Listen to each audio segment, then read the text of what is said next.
اس کو اگر 100 دفعہ کوئی شخص پڑھ لے، اچھا، لا حول ولا قوت الا باللہ، صحیح صحیح، لیکن پڑھنا کیسے ہے؟ پڑھنا اس طرح نہیں ہے کہ آپ بس پڑھتے جائیں. یہ ہے کیا؟ لا حول ولا قوت الا باللہ اصل میں کیا ہے؟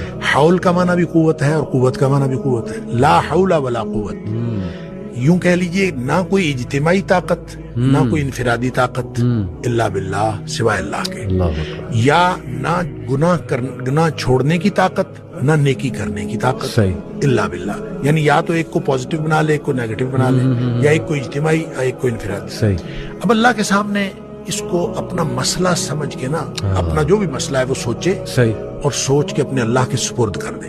یا اللہ میری تو کوئی طاقت نہیں، نہ انفرادی نہ اجتماعی، الا باللہ. ہاں تو عطا فرمائے طاقت تو ہو سکتی ہے.